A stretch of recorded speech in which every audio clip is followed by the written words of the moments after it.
대학에 나가서 강의를 하면서 학생들을 수십 명을 전도를 한답니다. 그런데 어느 한 여학생이 어느 날 교수님, 제가 아직 담배를 못 끊었는데 교회에 나가도 될까요? 그럼 되고 말고 괜찮아, 교회 나와. 교회를 나왔다는 거예요. 얼마쯤 시간이 지나고 이 여학생이 교수님, 그런데 제가 아직 담배를 못 끊었는데 천국 갈 수 있을까요? 여러분 뭐라고 대답하시겠어요? 담배를 못 끊었는데 천국 갈 수 있을까요? 그럼 가지. 다른 사람보다 더 빨리 가지. 여러분, 천국 갈 확신이 있으면 우리는 사나 죽거나 염려가 없는 줄로 믿습니다. 살아도 천국, 죽어도 천국, 천국이 나의 것이라는 그 확신이 있는 사람은 이렇게 여유가 있는 것입니다. 세상 그 어떤 것보다도 그래서 천국 갈 확신이 있는 것, 내가 언제 어디에서 어떻게 죽을 줄 모르지만 내가 죽으면 난 100% 천국이다. 이 확신이 있는 사람, 이 확신을 가지고 사는 사람보다 더 복된 사람이 없는 줄로 믿습니다. 그런 믿음이 있는 사람이 가장 축복된 사람이라는 거예요. 천국 갈 확신, 그 소망이 나에게 흔들 수 없는 소망으로 주어진 사람, 이 사람은요 죽는 것도 겁나지 않습니다. 그러나 동시에 그 천국의 소망이 나를 붙잡고 이끌어가지만 한날 한날 살아가는 삶에는 작은 일, 큰 일 만날 때마다 그 일을 해내고 극복해내고 잘 처리해서 이 땅의 삶도 희망을 갖고 살기를 하나님 원하십니다. 그래서 우리의 삶은 천국의 소망과 삶의 희망이 균형 잡힌 조화가 된 이 신앙생활, 이것이 건강한 신앙생활, 성경적인 신앙생활이라는 것입니다. 사람들은 그래서 이 땅에 살면서 하나님이 살아계시다면 오늘 나의 삶이 희망으로 가득 찬 삶이 되기를 원합니다. 희망찬 삶이 되기를 원한다는 거예요. 그래서 사람들은 하나님께 복을 구합니다. 그런데 가만히 들여다보면 참 안타까운 부분이 있습니다. 지난주 우리 교단 신문에 통계 자료가 나왔는데 신앙생활을 열심히 잘 하고 있는 우리 교단 신앙인들을 대상으로 조사를 해봤다는 거예요. 그랬더니 자녀들에게 어떤 교육을 가장 먼저 중요시하고 그런 교육을 시켰느냐. 첫 번째가 학습이나 재능이나 기술 개발 등이 포함된 지성에 대한 교육이었습니다. 자녀들에게 가장 먼저 지성에 대한 교육을 우선시킨다는 거예요. 그리고 두 번째로 예의범절, 인간관계, 생활, 태도 등 인성에 대한 교육을 그 다음으로 시킨다는 거예요. 그리고 세 번째로 소명이나 적성이나 진로 탐색과 같은 진로 교육을 시키고, 그리고 가장 마지막으로 성경, 교리, 큐티, 기도, 전도와 관련된 신앙 교육을 시킨다는 거예요. 누가요? 세상 사람이 아니고 믿는 사람들이. 믿는 사람들이 자녀 교육을 시킬 때 신앙 교육을 가장 후순위로 두고 저 뒤로 미루고, 어디 가도 들었던 말씀처럼 교회 중직자들도 학교 시험 때가 되면 예배하러 교회 가려고 그럴 때, 야, 너 뭐 어디 가려고? 공부하라. 도서관 가야지. 시험 끝나고 왜 나와? 이런다는 거예요. 그러면서 사람들은 신앙교육은 하나님께 대한 관심, 하나님께 대한 고명, 하나님께 대한 신앙의 고백은 저 뒤로 맨 끝머리 놔두고, 그러면서 그 자녀를 위해서 축복하고 그 자녀의 복을 내려주시라고, 하나님이 지켜주시라고 기도할 때는 가장 끄트머리 있는 하나님을 가장 앞에 있는 것처럼 하나님 왜 보고를 안 주세요?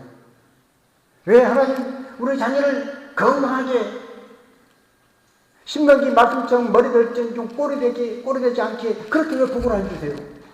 복 주세요! 하고 구한다는 거예요. 우리가 살면서 하나님 앞에 우리의 신앙의 고백은 정말로 내가 하나님을 하나님답게 인정하고 있는가? 하나님은 정말로 살아계신 분이시고 하나님은 정말로 전능하신 하나님이시고 하나님은 능치 못하신 것인 것을 정말로 믿는가? 그 믿음이 있고 그 믿음을 전제로 하나님 내가 우리 자녀를 축복합니다. 복 주세요 하고 있는가? 이 신앙 교육의 통계를 보면 그렇지 않다는 게 딱 답이 나오잖아요. 그러나 다윗은 언제나 삶의 최우선순위에 하나님을 두었습니다. 다윗의 인생에서는 언제나 하나님이 최우선이었어요. 전쟁 때 나가서 전쟁에서 이기든 지든 내가 추격을 하든 쫓기는 입장이건 다윗의 관심은 언제나 하나님이었습니다. 인생에 성공을 해도 실패를 해도 관심은 하나님이었습니다. 건강해도 병이 들어서 아파도 관심은 하나님이었다는 거예요. 여러분 우리가 건강할 때 하나님 내게 건강 주셔서 감사합니다. 하나님이 나에게 건강 주셨어요. 간증을 하고 다른 사람에게 내가 얼마나 건강한가 봐라 나를 자랑하는 것이 아니라 오늘 나를 이렇게 건강하게 한 분은 하나님이십니다. 하나님을 자랑하는 사람. 몸이 아파도 내가 몸이 아픈 것으로 혹시 하나님 앞에 영광 가릴까 싶고 하나님 영광 가리지 않기를 원하오니 주님 나의 몸을 고쳐주셔서 나를 통하여 영광 받아 주시옵소서. 이렇게 기도하는 사람이 있는가 하면 하나님 왜 내가 아파요? 왜 내가 아파요? 나 안 아프게 해주세요. 이렇게만 기도하는 사람이 있습니다. 어떤 모습이든 간에 하나님께 관심을 두고 하나님을 우선으로 하고 있느냐. 건강해도 하나님이고 몸이 아파도 하나님이고 몸이 아파도 믿지 않는 사람들이 나를 볼 때 내가 찡그러고 있으면 하나님 영광 가려져요. 그래서 믿지 않는 사람들 앞에서 똑같이 아픈데 똑같이 병원에 입원해 있는데 하나님으로 인하여 감사하고 하나님으로 인하여 웃으면서 기뻐하면서 야, 저 사람은 하나님이 계시니까 나와 똑같이 아픈데 저렇게 웃고 감사하고 기뻐하는구나. 저 속에 하나님이 계시는구나. 아픈 중에도 하나님의 영광을 드러내려고 하는 사람이 있다는 것입니다. 다윗이 그랬다는 것입니다. 다윗은 성공을 해도 자기 자랑하는 사람이 아니었습니다. 하나님께만 영광을 돌리는 사람이었습니다. 다윗은 실패하고 죽을 자리에 가도 하나님을 원망하지 않았습니다. 하나님의 뜻이 그렇다면 내가 기꺼이 이 실패의 자리에서 죽음의 자리에서도 하나님 찬양할게요. 이것이 다윗의 모습이었습니다. 그렇게 살던 다윗 인생이 결코 만만치가 않았습니다. 크고 작은 어려운 일들이 있었습니다. 위기가 있었습니다. 근데 하나님을 최우선으로 하고 살던 그 다윗이었기 때문에 좋은 일도 나쁜 일도 기쁜 일도 슬픈 일도 언제나 하나님이었어요. 하나님의 법궤를 사울 왕 때 블레셋에게 뺏겨버리고 말았습니다. 근데 다윗 왕 때 그 법궤를 찾아오는 거예요. 다윗은 너무 기뻤어요. 아마 사람들은 이렇게 말하실 거예요. 와, 사울 왕 때 뺏겼던 법궤를 다윗 왕 때 찾아왔다. 다윗 왕 최고. 그리고 다윗 왕을 막 높였을지 모르겠어요. 하나님을 최우선으로 두지 않는 사람이었다면 다윗은 이제 봤냐? 이게 내 실력이다. 내가 전쟁터 가는 곳마다 이겼고 빼앗겼던 법궤를 다시 찾아왔지 않냐? 나 잘했지? 백성들 앞에 목에 뻣뻣하게 목을 고추 세우고 왕의 위협을 한껏 부르고 백성들이 박수를 치고 절을 때 더 고개를 뻗고 있고 할 뻔했지만 다윗은 어떻게 했다고 그랬어요? 그렇게 열광하는 백성들, 그렇게 인정하고 와 하고 환호하는 백성들의 관심을 두지 않고 하나님의 법궤를 이방인의 손에 빼앗겼던 그 법궤를 빼앗아 다시 찾아올 수 있는 그 감동과 기쁨과 나게 하나님만 바라봤던 다윗은 너무너무 기뻤어요. 그래서 자기가 왕이라는 그 신분도 잊어버리고 춤을 췄어요. 너무 좋아서 춤을 춘 거예요. 다시 내가 나같이 부족한 것이 하나님의 법궤를 다시 찾아올 수 있다니 하나님 감사해요. 하나님의 법궤가 다시 예루살렘 성전으로 갑니다. 기뻐 춤추다가 그만 바지춤이 흘러내렸어요. 얼마나 춤을 격렬하게 췄으면 바지춤이 내려갔겠어요. 그걸 보고 아이고 저 왕이 지금 왜 저런데, 미갈은 창밖으로 내다보고 그 다윗을 아이고 왕이 체지물이 없이 이랬다는 거예요. 그럼에도 불구하고 다윗은 그런 걸 개의치 않고 춤을 췄습니다. 저는 지난주에 한번 가만히 생각을 해봤습니다. 만약에 하나님의 법궤가 들어올 때 다윗이 그랬던 것처럼 제가 만약에 목사인데 교회에서 나중에 너무 성령이 충만해가지고 기뻐가지고 막 이상하게 춤을 추면 우리 성도들이 어떻게 받아들일까? 아이고 망측해라 이럴까? 아니면 우리 성도님이 내가 막 그렇게 춤을 출 때 가장 먼저 아 예 그러면서 같이 막 춤을 출 수 있는 사람이 누굴까? 남자님이 그럴까? 아니 우리 조영선 목사님이 그럴까? 한번 생각을 해봤습니다. 여러분 다윗은요 사람들 앞에서의 최신 왕의 어떤 왕으로서의 어떤 그런 체면 그런 거 이전에 법궤가 돌아오는 그 감동이 너무 벅차서 바지춤이 내려가도록 하는 앞에 춤을 춘 거예요. 그렇게 가장 하나님을 최우선순위에 두고 살았습니다. 그랬던 다윗도 삶이 만만치 않았습니다.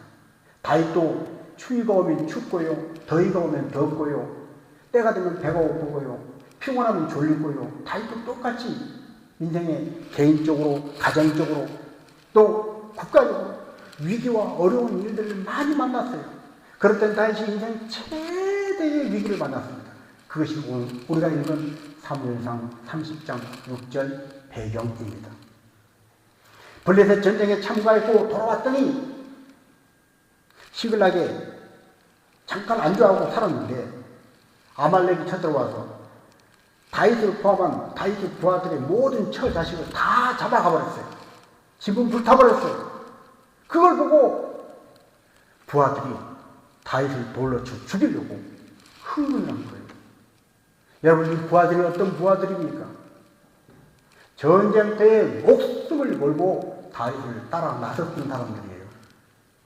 빗발치는 화살 그 속에서도 다윗을 지켜라 하고 다윗을 보호하고 그렇게 싸웠던 그 용감한 부하들, 그렇게 충성했던 부하들이 처자식 문제가 걸리니까 그만 좀 이 속된 편으로 눈이 확 돌아가서 다윗을 돌로 쳐 죽이려고 했다는 거예요. 성경에 보니까 다윗이 어떻게 했다고 그랬어요? 마음이 크게 다급했다고 그랬어요. 크게 다급했다. 이 말은 우리식으로 표현하면 멘붕이 왔다는 거예요. 요즘은 외국어인지 한국말인지 저도 막 헷갈리고 멘탈이 탈탈 털렸어요.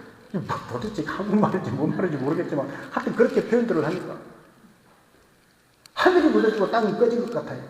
숨이 안 쉬어져요. 막막해요. 답답해요. 어떻게 해야 될 바를 모르는 거예요. 몸이 굳어버린 거예요.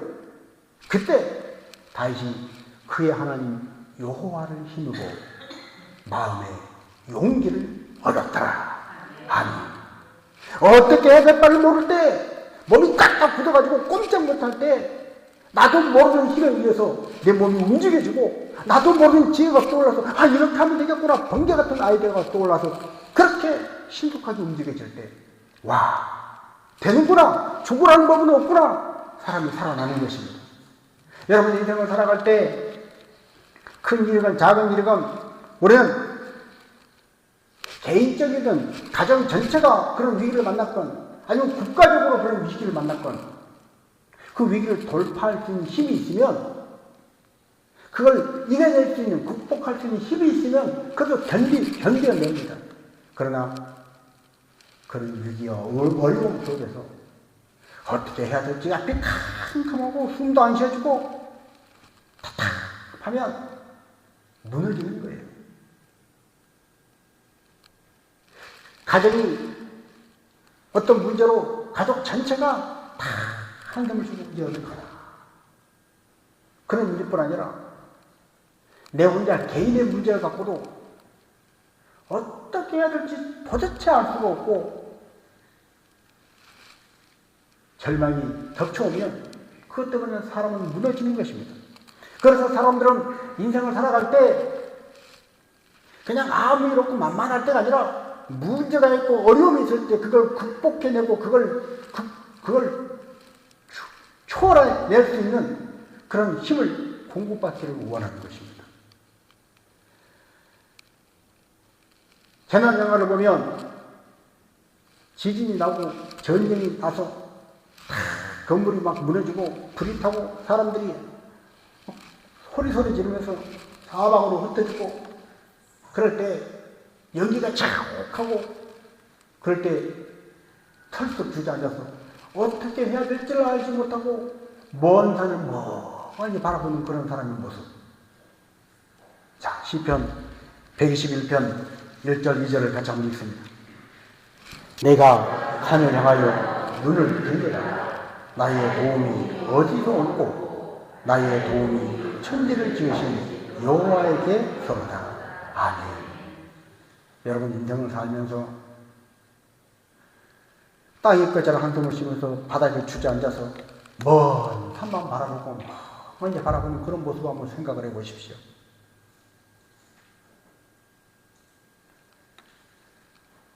이제 어떻게 사나? 어떻게 하면 될까? 어떻게 해야 될까?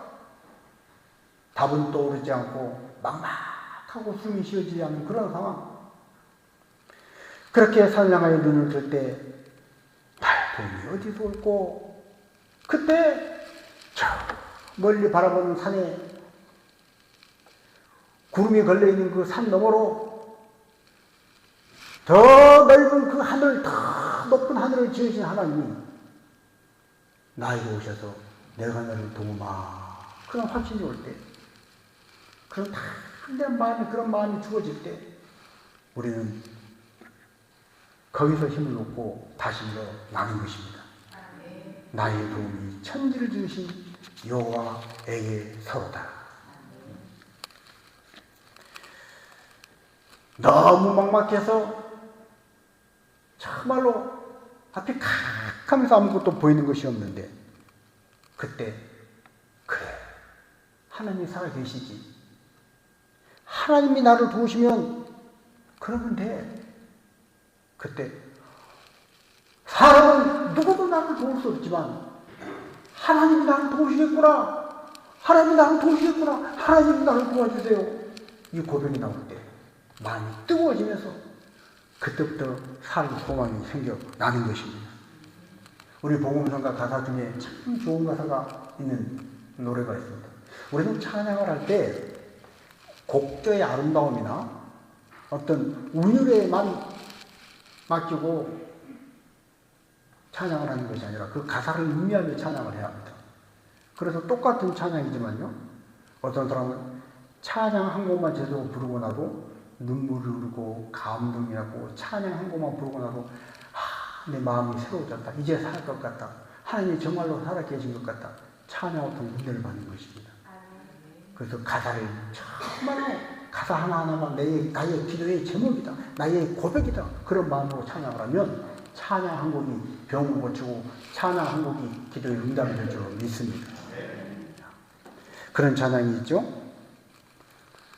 날이 어두워질 때 빈손으로 걸을 때 그때가 하나님의 때 내 힘으로 안 될 때 그렇습니다. 내 힘으로 안 되고 나는 어두워져갔는데 나는 내 손에는 아무것도 진 것이 없는 빈손일 때 나는 무엇을 어떻게 해야 될지 아무것도 알 수 없는 막막할 그때 그래 지금은 내가 할 수 있는 게 아무것도 없어.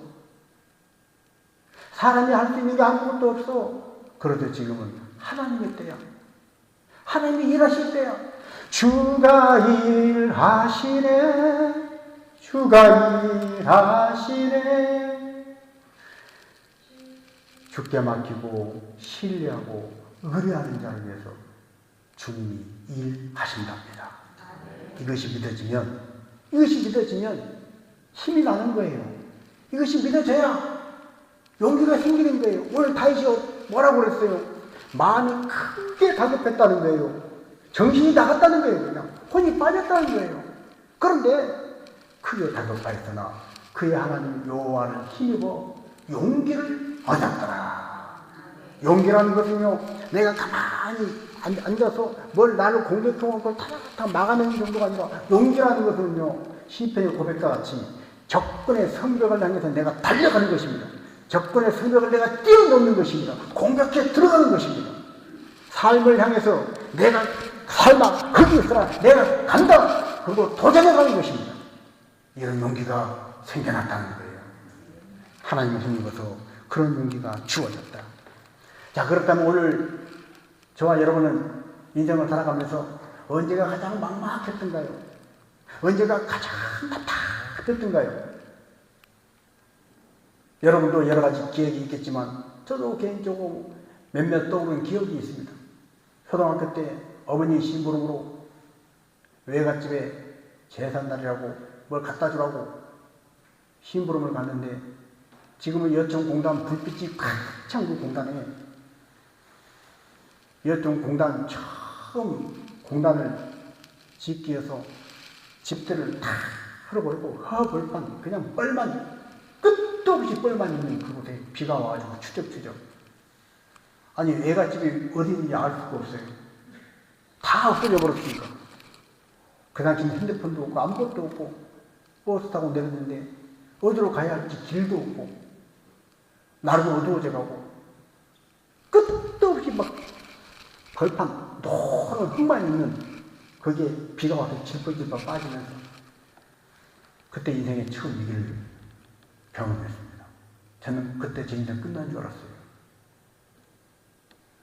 그렇게 어렵게 찾아간 것 같지. 한 번은 배를 타고 노를 지어서 바다로 갔는데 집에 돌아와야 되겠다. 방향을 돌려서 노를 아무리 지어도 바람이 바다 쪽으로 불었기 때문에 아무리 지어도 육지로 가야 살 텐데 이 배가 육지 쪽으로 나가지지가 않는 거예요. 한 번은 산에 올라갔다가 서울에서 분명히 서울 강동구에서 산에 올라갔는데 날씨도 시원하고 그래서 올라가서 운동하고 산 능선기를 막 도는데 그만 길을 잃어버렸습니다. 깜깜하고 아무것도 보이지 않고 결국은 사이비에서 3m로 내려와서 사람을 만나서 물어보니까 서울이 아니고 경기도 하남이라는 거예요. 여러분 살면서 우리도 막막한 때가 많습니다. 어떻게 해야 될지 어디가 길인지 동서남북이 분간이 안 될 때도 있습니다. 그럴 때마다 우리는 어디서 나의 도움이 올까? 어디에 불빛이 있을까? 어디에 내가 살 길이 있을까? 하나님의 도움을 바라고 누가 나를 말 한마디라도 나를 좀 위로해주고 이쪽으로 가세요. 누가 말 한마디 해주기를 간절히 바라는 거예요. 요즘 현대인들은 SNS 정말 여러 가지 다양한 SNS에 사진도 보내고 말도 받고 그러면서 많은 사람들과 교제를 합니다. 미국에 있는 사람과도 내가 한국에 있지만 바로 실시간 사진을 주고받고 교제를 하고 말을 듣고 얼굴을 보고 그렇게 합니다. 그러나 이런 SNS 상에서 사람들이 많은 말을 해주고 위로해주고 힘을 줘도 여기에는 한계가 있어요. 사람과 사람이 서로 얼굴을 마주 대하고 얼굴을 보고 손에 손을 맞잡고 그때 주는 위로 한마디와 SNS상에서는 막 홍수처럼 넘쳐나는 그런 위로의 격려의 메시지, 이건 같을 수가 없는 거예요. 직접 사람을 만나서 그 사람과 생명의 교류가 있는 가운데 주어지는 활기는 말을 딱히 표현할 수 없는 그 무엇이 SNS상에 없기 때문입니다. 그래서 근래에 많은 사람들이 어려운 일 상담을 할 때 요즘 한참 유행하고 있는 AI 상담을 한다 그래요. Artificial Intelligence. 이 인공지능에 의해서 상담을 해주는 이 상담 프로그램에 접촉을 하면 내가 부끄러운 거, 사람한테는 말하기 정말 치부에 해당되는 그런 것도 이 인공지능한테는 말할 수 있습니다. 그런 이점이 있어요. 아무 때나 수십 번 사람은 똑같은 상담을 10번, 20번 하면 왜 똑같은 말을 하냐 그러지만 이 AI는 수십 번을 상담을 해도 똑같이 대답해 주기 때문에 너무나 편하고 접근하기가 쉽습니다. 그런데요, 그렇게 인공지능 AI 상담을 해줘도 이 AI가 해주는 상담에는 한계가 있습니다. 어떤 한계가 있습니까?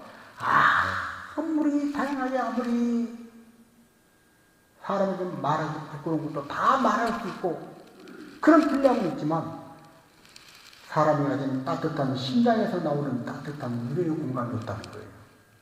이건 AI가 해줄 수 없는 것입니다. 여러분, 그러나 우리가 인생의 어떤 문제, 어떤 거꾸로운 것, 누구에게도 말할 수 없는 것도 하나님 앞에 가지고 나가서는 AI 인공지능 상담 시스템에 가서 상담하는 것처럼 하나님 앞에는 다 알 수 있는 줄로 믿습니다. 또 하나님은 심장을 가진 사람이 정말로 공감해주고 따뜻한 위로를 주는 것 이상으로 성령의 강력한 약방으로 우리 마음 저 깊은 데서부터 우리를 진심으로 위로해 주시는 하나님이십니다. 그래서 하나님께로부터 도움을 받아야 하는 거예요. 하나님께로부터 힘을 얻어야 하는 거예요.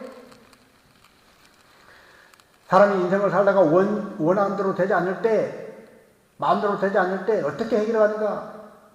90 중반이 넘으신 어느 분이 그런 얘기를 하더라고요. 자기는 90 중반을 넘어갔는데 옛날부터 자기 남편에게 그런 얘기를 들어봤다는 거예요. 이 사람아, 사람은 아래를 보고 살아야 하는 거예요. 그랬다는 거예요. 자꾸 위만 보면 왜 나는 부족해? 왜 나는 없어? 그런데 아이고 저 사람 나보다 못하네. 아이고 저 사람은 나보다 아래를 보고 살아라. 뭐가 도움이 될 것 같습니다. 그러나 해답은 아닙니다. 그런가 하면 공자는 지나가는 세 사람이 있으면 그 중에 한 사람은 나의 스승이다. 세상 모든 사람에게 배울 것이 있다고 말을 했습니다. 이 말은 세상 어디에도 세 사람만 있으면 그 중에 한 사람은 나를 알아줄 사람이 있다. 위로받고 힘을 얻을 만한 사람이, 도움을 받을 만한 사람이 있다.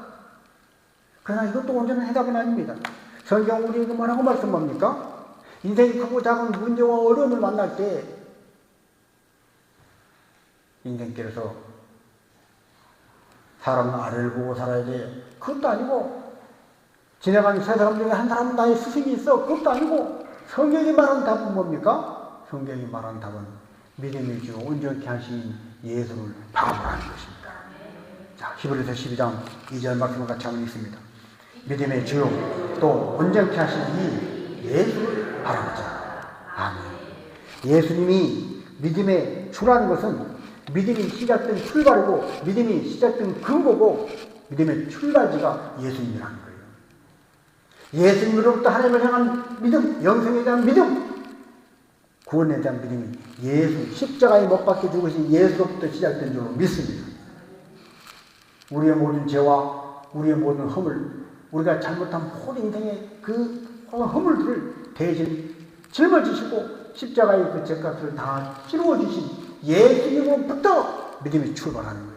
그리고 내가 가지고 있는 이 믿음이 아주 약하고 불완전하고 뭔가 믿음의 힘을 발휘하기 연약하지만 이 믿음이 어떻게 온전해지느냐? 그 믿음을 온전케 하시는 분도 예수님이신 줄로 믿습니다. 그래서 예수를 바라보라는 거예요. 인생을 살 때 그래 예수님을 생각하자. 십자가에 못 박히신 예수님을 생각하자. 예수님은 나를 위해서 십자가에 죽으셨다. 하물며 이 일에도 예수님이 나를 왜 도와주시지 않겠는가? 예수님은 나를 도와주신다.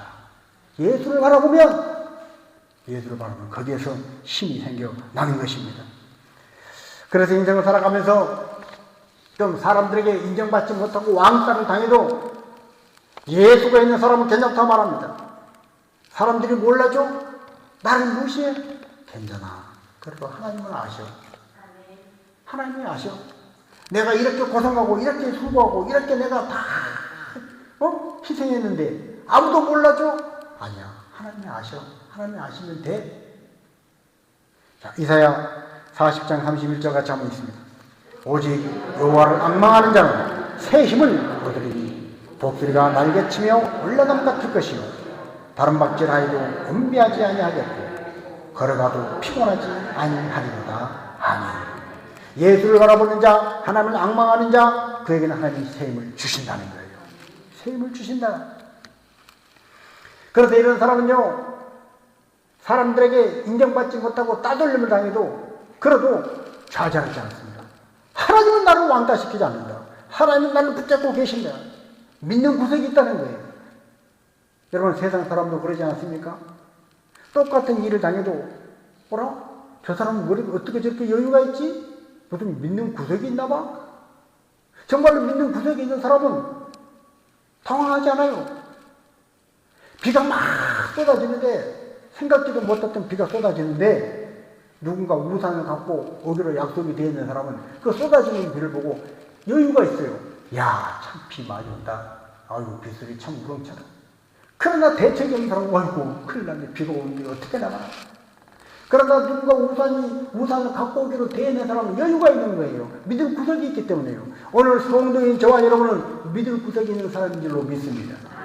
우리는 세상에 어떤 일을 당해도 하나님이 아셔. 하나님은 아셔. 하나님은 지금도 살아계셔. 하나님은 전능하신 하나님은 이 일을 얼마든지 깨끗하게 해결하고 나를 도와주실 수 있는 분이다. 이 믿음이 있는 사람, 믿는 구석이 있는 사람, 바로 성도인 것입니다. 그래서 시편 84편 5절에 우리 같이 한번 있으면 주께 힘을 얻고 그 마음에 시온의 대로가 있는 자는 복이 있나이다. 아멘. 걸어가는 길이 지치고 힘들 때, 어떻게 해야 될지 답답하고 막막할 때, 내 마음이 청길 낭떠러지로 떨어져가는 것처럼 낙심이 될 때, 하나님께로부터 힘을 얻고 그 마음에 하나님께로 향한 시온의 대로가 있는 사람, 그 사람은 복이 있다는 거예요. 여러분 마음에 시온의 대로가 있어지기를 축복합니다. 여러분이 어떤 일을 당하든 누구와 어디 자리에 가든 간에 항상 하나님께로 향한 대로가 있는 사람이 되어지길 바랍니다. 주님 하고 찬양하고 하면 길이 뚫려지고, 주님 하고 부르짖어 한번 기도하면 길이 열려지고, 주님 말씀을 통해서 시온의 대로가 열려지면 맞아, 하나님 말씀이 그랬지, 그래 그 말씀 붙잡고 내가 기다리면 되겠네. 말씀이 지혜를 주고 말씀이 힘을 주고 말씀이 용기를 줘서 낙심하고 좌절할 수밖에 없는 자리에서, 포기할 수밖에 없는 자리에서 주님께로 그 마음의 시온의 대로가 열려있는 사람, 그 사람은 복이 있다는 거예요. 왜요? 죽을 자리에서 죽지 않고 살아날 것이 까닭입니다. 실패의 자리에서 영 망하지 않고 다시 소생하여 성공할 것을 믿기 까닭입니다. 그렇습니다. 하나님을 신뢰하고 기대함으로 마음의 희망과 평안이 솟고 감사가 솟아나는 사람, 그런 시편 23편과 같은 고백을 하는 사람, 저와 여러분 되어주시길 바랍니다. 우리 시편 23편 4절 말씀을 같이 한번 읽습니다. 내가 사망의 음침한 골짜기로 다녔지라도 해를 두려워하지 않을 것을 주께서 나와 함께 하시니라. 주의 지팡이와 막대기가 나를 안위하시나이다. 아멘. 사망의 음침한 골짜기를 다니는 것 같은 그런 두려울 수밖에 없는, 무슨 해코지가 생길까 해를 두려워할 수밖에 없는 그런 사망의 음침한 골짜기. 여기도 죽음에 널려있고 저기도 사망이 널려있고 여기도 실패가 널려있는 그런 사망의 음침한 골짜기를 다닐지라도 내가 해를 두려워하지 않을 것은 주께서 나와 함께 하십니다. 아무리 천지사방에 죽음이 널려있어도 생명 되신 주님이 나와 함께 하시면 우리는 두려워하지 않을 줄로 믿습니다. 코로나가 아무리 창궐해도 확실한 백신이 내 안에 있으면 그 백신만 있어도 안심이 되잖아요. 생명 되신 주님이 나와 함께 하심으로 사망의 음침한 골짜기에도 나는 해를 두려워하지 않는다. 구체적으로 그 하나님은 주의 지팡이와 막대기로 나를 안위해 주신다. 나를 지켜주신다. 여러분, 양을 치는 목자들은 지팡이를 갖고 다닙니다. 이런 지팡이. 이런 지팡이는요, 양이 잘못된 길로 가면 요 지팡이 굽어진 부분으로 양의 목을 딱 끌어서 당깁니다. 우렁텅이에 구덩이 같은 데 빠져서 양이 발라그르고 못 나올 때 이 지팡이로 양을 탁 그래서 끌어올립니다. 막대기는 일이나 사나운 짐승이 양을 공격해 올 때 막대기로 쫓아내면서 양을 지켜줍니다. 그래서 주의 지팡이가 막대기라는 것은 안위하시고 보호하시고 지키시고 인도하시는 하나님의 돌보심을 의미하는 것입니다. 오늘 여러분의 인생이 살아계신 하나님이 지팡이와 막대기로 양을 지키는 목자와 같이 나를 지키신다는 그 믿음으로 시편 23편의 이 고백으로 날마다 승리하며 나아가는 복된 삶이 되시기를 축복합니다. 인생 최대의 위기를 만났던 시글락에서 인생 최대의 위기를 만났던 다윗이 이제는 영 망할 것 같았지만, 그걸로 끝날 것 같았지만, 오히려 하나님께로부터 힘을 얻고 그 용기를 가지고 오히려 그 절대절명의 위기가 다윗에게 또 다른 기회가 된 줄로 믿습니다. 아말렉을 추격해 가서 빼앗겼던 모든 것을 찾아왔어요. 찾아왔을 한 사람도 죽지 않고 다 찾아왔어요. 그 아말렉이 갖고 있던 것까지 다 뺏어왔어요. 여러분, 인생의 위기가, 끝날 것 같은 그 위기가 하나님의 도우심으로, 하나님께서 도와주심으로 오히려 인생의 새로운 기회가 되고, 내가 더 한 그레이드 업그레이드 된 인생으로 나갈 수 있는 기회가 된다는 것을 믿고, 오늘도 목자 되신 주님으로 인하여 힘을 내시고 살아가는 하나님의 사람들이 되시기를 축복합니다. 자, 우리 같이 한번 찬양.